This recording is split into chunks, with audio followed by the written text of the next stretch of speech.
Good morning दोस्तों, मैं समीर आप सभी के अपने ही यूट्यूब चैनल डिजिटल पावर में आप सभी का हार्दिक स्वागत करता हूं। दोस्तों, आप सभी को पता है कि जब आप इस शिक्षा कोर्स पे ट्रांसफ़र का जो फॉर्म फिलअप कर रहे हैं, इसमें जो 7 कैटेगरी दिया गया है, इन सातों कैटेगरी के लिए इसमें आपसे जो है एक एप्लीकेशन फॉर्म मांगा जा रहा है।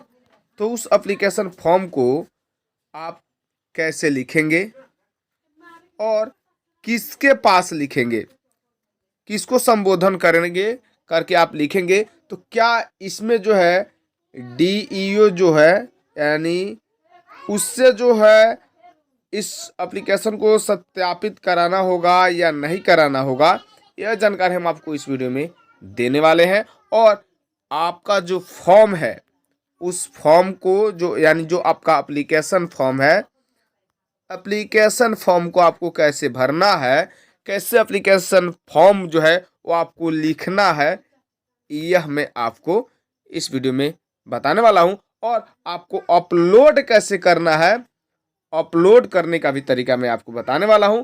अपलोड इसको आपको कितना केबी में रखना है, आपका साइज जो होगा डॉक्यूमेंट का साइज कितना केबी होना चाहिए, और आप उसको पीडीएफ कैसे बनाएंगे, यह सभी जानकारी मैं आपको इस वीडियो में देने वाला हूं। तो वीडियो के अंत तक बने रहिएगा। सबसे पहले हम आपको दिखाते हैं एप्लीकेशन फॉर्म, उसका हम आपको फॉर्मेट भी आपको देंगे। फॉर्मेट को आप कैसे डाउनलोड करेंगे ये जानकारी हम आपको आगे देने वाले हैं, तो वीडियो का स्किप नहीं करना है। सबसे पहले हम शुरू यहीं से करते हैं। जब आप फॉर्म फिलअप करते हैं यानी जो है आपका ऑप्शन है, सभी ऑप्शन को आपको जो है ऑप्शन फिल करने के बाद नीचे आते हैं, और नीचे आने के बाद यहाँ पे आपसे मांगा जाता है कि अपलोड रिटन एप्लीकेशन। यहाँ पे जो आपका है यह अब जो आपका लिख के एक आवेदन अपलोड करना है, जिसमें जो है जिला शिक्षा पदाधिकारी यानी अपने डीईओ के संबोधन करके आपको एप्लीकेशन फॉर्म लिखना है। जैसे हम लोग लिखते हैं सेवा में श्रीमान जिला शिक्षा पदाधिकारी महोदय, तो यह उसका संबोधन हो गया। डीओ का आपको संबोधन करके एप्लीकेशन लिखना है। एप्लीकेशन में अब हम आपको दिखाना चाहेंगे, इसको हम थोड़ा सा जूम करते हैं, तो यहाँ पे आपको मिलेगा देखने के लिए कि आपका जो पीडीएफ फॉर्म में ओनली पीडीएफ फॉर्मेट में आपका फाइल सपोर्ट किया जाएगा, और इसका मैक्सिमम साइज जो होगा वह 300 केबी से ज़्यादा आपका नहीं होना चाहिए। आपका फॉर्मेट जो है वह 300 केबी ही होना चाहिए। ये आप जान गए कि किसको संबोधन करना है और इसका साइज क्या होगा और इसका फॉर्मेट क्या होगा। ये अगर आप चाहें कि इसको हम जेपीजी में अपलोड कर देते, आपका नहीं हो पाएगा, आपका एप्लीकेशन एक्सेप्ट नहीं होगा, आपका फॉर्म यहाँ से सबमिट ही नहीं हो पाएगा। क्लियर है? आगे बढ़ते हैं। एप्लीकेशन फॉर्म के बारे में हम जानकारी लेते हैं। सबसे पहले एप्लीकेशन फॉर्म हम आपको दिखा देते हैं। तो दोस्तों, मेरे पास एक एप्लीकेशन फॉर्म है जिसमें आप देखेंगे कि आवेदन लिखा गया है, और यह दूरी के आधार पर एप्लीकेशन लिखा गया है। जितने भी स्टूडेंट यानी जितने भी शिक्षक भाई हैं, वह जो है इस फॉर्म को, आप किसी भी जिला से है, आपको फॉर्मेट ऐसा ही लिखना है, और यह फॉर्मेट आपको इसी तरह तैयार करना है। जैसे यहाँ पे सेवा में श्रीमान जिला शिक्षा पदाधिकारी महोदय, जिला यहाँ पे लिखेंगे, आपका जो जिला का नाम होगा वहाँ पे लिखेंगे। जैसे मेरे जिला का है पश्चिम चंपारण, तो हम यहाँ पे लिख देंगे पश्चिम चंपारण। यह हो गया। बाकी यहाँ पे आप यहीं लिखेंगे, और इसका ज्ञापांक संदर्भ में जो है ज्ञापांक दिनांक, ये आपको सेम टू सेम कॉपी करना है। ये आप अपने पेपर और पेन का यूज करके आप लिख सकते हैं, या इसको चाहे तो आप प्रिंट करके भर भी सकते हैं, कोई दिक्कत नहीं। ज़्यादा बेटर आपका एप्लीकेशन होगा जो आप स्वयं लिखेंगे, आप सेल्फ से उसको लिखेंगे, और आप पेपर और पेन का उपयोग करके लिखेंगे, वह ज़्यादा आपका इफेक्टिव होगा, अच्छा भी दिखेगा। तो इस तरह आपको आवेदन लिखना है, और इसमें लिखना है आगे महाशय लिखिएगा, जैसा सभी एप्लीकेशन में लिखा जाता है। और यहाँ पे जो निवेदन लिखे हैं, यह निवेदन यहाँ से शुरू से नहीं लिखे, निवेदन जो है यहाँ पे गलत हुआ है जो लिखा हुआ है, या निवेदक, निवेदक नहीं, निवेदन ही ठीक रहेगा, उसको आपको यहाँ से लिखना है। इस लाइन से, यहाँ से जो ये यहाँ से स्टार्ट हुआ, यहाँ से नहीं करके आप यहाँ से स्टार्ट करेंगे और निवेदन पूर्वक कहना है कि मैं, और यहाँ पे आपको अपना नाम लिखना है। क्या करना है? आपको अपना नाम लिख लेना है। और आप बेसिक हैं, स्नातक हैं, जो आपको है वो आप लिख लीजिएगा। जैसे मैं अगर कहूँ 1 to 5 का टीचर हूँ तो यहाँ पे लिखेंगे 1 to 5, और विषय अगर हिंदी से है, जनरल है, तो यहाँ पे लिखेंगे सामान्य, या अगर आपका कोई सब्जेक्ट है तो यहाँ पे लिखेंगे मैं हिंदी विषय का, या गणित और साइंस का, गणित और विज्ञान का, ऐसे आपको लिख देना है। उसके बाद यहाँ पे आपको अब आती है कैटेगरी। कैटेगरी आप नहीं भी डालेंगे कोई दिक्कत आपको नहीं होने वाला है, इसको आप छोड़ दीजिएगा।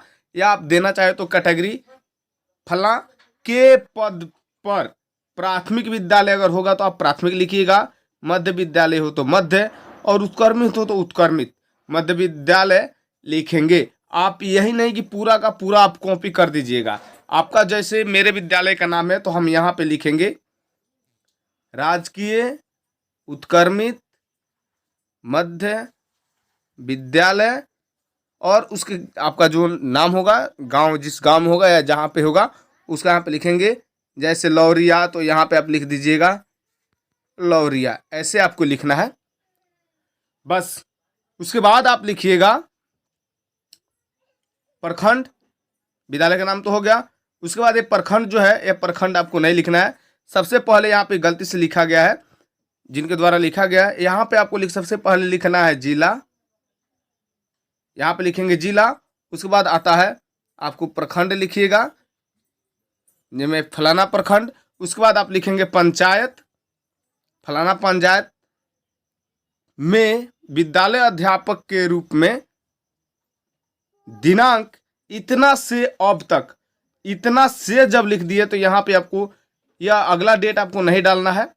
यहाँ पे आप लिखेंगे, यहाँ पे मैं इसको यहाँ पे लिखेंगे दिनांक इतना से, यानी अगर मैं अपना कहूँ तो मेरा योगदान हुआ था 15 नवंबर 2024 को, सॉरी फ्रेंड्स, 15 नवंबर 2023 को। तो यहाँ पे यह आपको डाल देना है कि आपका योगदान की तिथि क्या है, और अब तक यहाँ पे बीच वाला नहीं डालना, अब तक लिख दिए तो इसका मतलब ये कंप्लीट हो गया। अब तक पदस्थापित हूँ, यानी इसी विद्यालय में अभी तक हूँ। अब आपको लिखना है मेरा अस्थायी पता। सबसे पहले आपको लिखेंगे अस्थायी पता के बाद आपका गांव का नाम, वार्ड नंबर, पहले वार्ड ही लिखा जाता है, या वार्ड नहीं लिखेंगे तो भी कोई दिक्कत नहीं है। आपको गांव का नाम, वार्ड, पंचायत आप लिखेंगे कि किस पंचायत में आपका है, वार्ड के बाद पंचायत, पंचायत के बाद आपको लिखेंगे प्रखंड, प्रखंड के बाद जिला। बिहार से है तो आप बिहार लिखेंगे, अगर बिहार के बाहर के हैं तो अपना अस्थायी पता में अपना पूरा पता दे देंगे। अब आगे यहाँ पे आप ध्यान से देखिएगा, इसमें यह नहीं कि मैं आपको इसको लिंक दे दूंगा, आपको सुधार मैं आपको करके दिखा दे रहा हूँ। अब लिखेंगे मैं निवेदन पूर्वक करना चाहता हूँ या चाहती हूँ, जो आपको लिखना है लिखिएगा। मेल है तो आप समझ सकते हैं कि आपको क्या डालना है, फीमेल है तो क्या डालना है। कि मेरा अस्थायी पता, कोई इसमें से एक ही डालिएगा, कि मेरा अस्थायी पता से वर्तमान पदस्थापन विद्यालय की दूरी लगभग, यहाँ पे जो आपका होगा वो आप डालिएगा, कि मेरा 70 किलोमीटर है या 110 किलोमीटर है, जो आपका हो वो आप डाल दीजिएगा।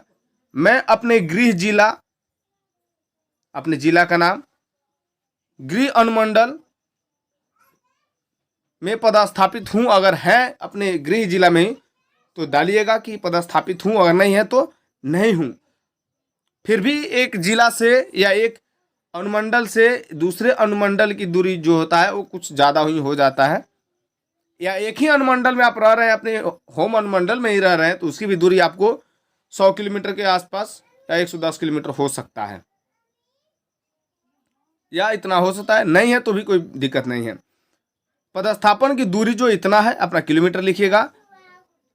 उसके बाद अत्याधिक दूरी होने के कारण आवासीय असुविधा, आवागमन यानी यातायात वाला की असुविधा, असुरक्षा की भावना और परिवार की चिंता रहती है। ये आप लिख सकते हैं, या और भी आप इसमें कुछ सेंटेंस ऐड करना चाहे तो उसको भी यहाँ पे ऐड कर सकते हैं। जिससे मानसिक दबाव रहता है, मानसिक दबाव बना रहता है, यहाँ पे लिख दीजिएगा मानसिक दबाव बना रहता है, जिसके कारण अध्यापन कार्य की गुणवत्ता पर नकारात्मक प्रभाव पड़ता है। यहाँ तक आप लिख लीजिएगा, मैंने आपको बता दिया है। इस लेटर को मैं आपको डाल दूंगा, आप हमारे टेलीग्राम ग्रुप में ज्वाइन हो जाइएगा, उसमें हम आपको डालेंगे, या इसका आपको लिंक भी हम आपको डाल देंगे, डायरेक्ट डाउनलोड कर लीजिएगा। उसके बाद अब यहाँ पे आपको आना है, अगला जो सेंटेंस यहाँ जो लिखा गया है यह आपको यहाँ से शुरू करना है।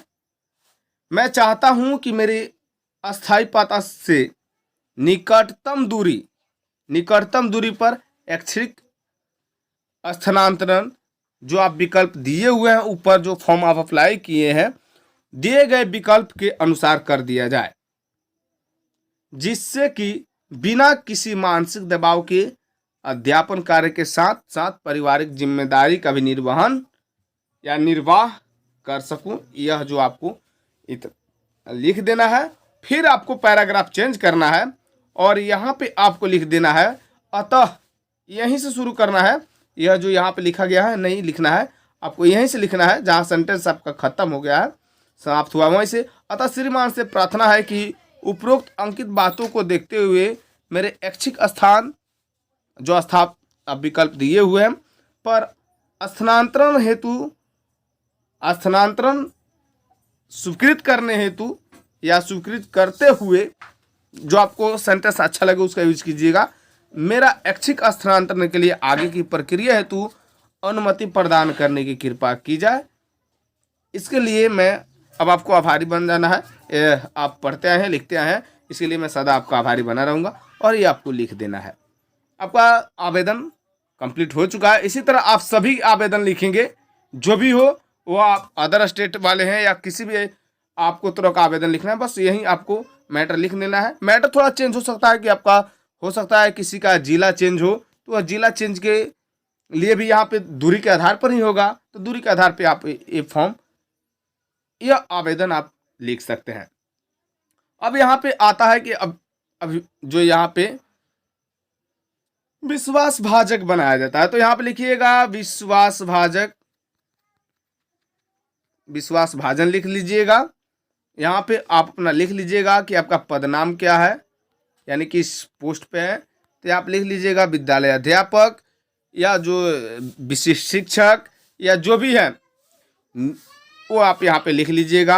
आपका विद्यालय का नाम यहाँ पे लिख लीजिएगा, प्रखंड कौन सा है, पदस्थापित कौन सा जिला में है आप अभी, आपका गृह जिला कौन सा है, आपका इस शिक्षा कोर्स की जो आईडी है उस आईडी को डाल दीजिएगा, मोबाइल नंबर और डेट डाल दीजिएगा और यहाँ पे आप अपना सिग्नेचर कर दीजिएगा, नाम लिख के सिग्नेचर कर दीजिएगा और आप इसको अपलोड कर दीजिएगा। अपलोड करने का जो तरीका है मैं आपको बता देता हूँ, मैंने आपको बताया भी है अपलोड करने का। पीडीएफ आपको कैसे बनाना है, पीडीएफ बनाने के लिए आपको सबसे पहले जो है वो क्या करना है मैं आपको दिखा देता हूँ। सबसे पहले आपको अपने क्रोम ब्राउज़र ओपन कर लेना है और यहाँ पे आपको टाइप करना है I love PDF, I love PDF, इतना सर्च कीजिएगा। आपके फर्स्ट में ही लिंक मिल जाएगा यहाँ पे आई लव पीडीएफ का, इस पर क्लिक कीजिएगा। यहाँ पे अब आपको मिलेगा देखने के लिए, नीचे आइएगा, नीचे और नीचे देखिएगा यहाँ पे जेपीजी टू पीडीएफ, यानी आप मोबाइल से फोटो क्लिक करके उसको डायरेक्ट यहाँ से पीडीएफ बनाइएगा। इस पर आप क्लिक कीजिएगा। क्लिक करने के बाद यहाँ पे देख सकते हैं मिलेगा आपको सेलेक्ट जेपीजी इमेज, तो यहाँ पे से आप सेलेक्ट कीजिए, जैसे ये आवेदन है इस पर हम क्लिक करते हैं और यहाँ पे आपको मिलेगा ऑप्शन, यहाँ पे देखेंगे डन का, इसको हम डन करेंगे। देखते हैं पीडीएफ के लिए रेडी हो चुका है। अब यहाँ पे जो कन्वर्ट वाला ऑप्शन है यहाँ पे देख सकते हैं कन्वर्ट टू पीडीएफ, इस पर आप क्लिक करेंगे। और आपका पीडीएफ डाउनलोड आप यहाँ से देखते हैं, डाउनलोड पीडीएफ। आपका पीडीएफ जो है वह पीडीएफ बन के तैयार हो चुका है। जैसा कि यहाँ पे आप देख सकते हैं, डाउनलोड हिस्ट्री में भी जाके आप देखेंगे तो यह पीडीएफ एक बन चुका है। देखते हैं यहाँ पे स्क्रीनशॉट इसका नाम लिखा हुआ है और यहाँ पे आपको पीडीएफ यह तैयार हो चुका है। इसी पीडीएफ का आपको यह 30 जैसे देखेंगे आप, तो यहाँ पे दिख रहा है 137 KB, तो आप 300 KB के अंदर का जो पीडीएफ है वह आपको यहाँ पे अपलोड कर देना है और इसी को आपको एप्लीकेशन कंप्लीट आपका हो जाएगा और आपका फॉर्म फाइनल रूप से सबमिट हो जाएगा। किसी तरह का आपको दिक्कत है तो भी आप कमेंट करेंगे तो मैं आपको आगे की जानकारी दे सकता हूँ। और हमारे ज़्यादा ज़रूरत हो अगर आपको तो आप हमें ईमेल कीजिए, आपके ईमेल का रिप्लाई मैं आपको ईमेल पे दे सकता हूँ। पर्सनल आपको अगर कोई बात करनी है तो मिलते हैं नेक्स्ट और नए वीडियो में।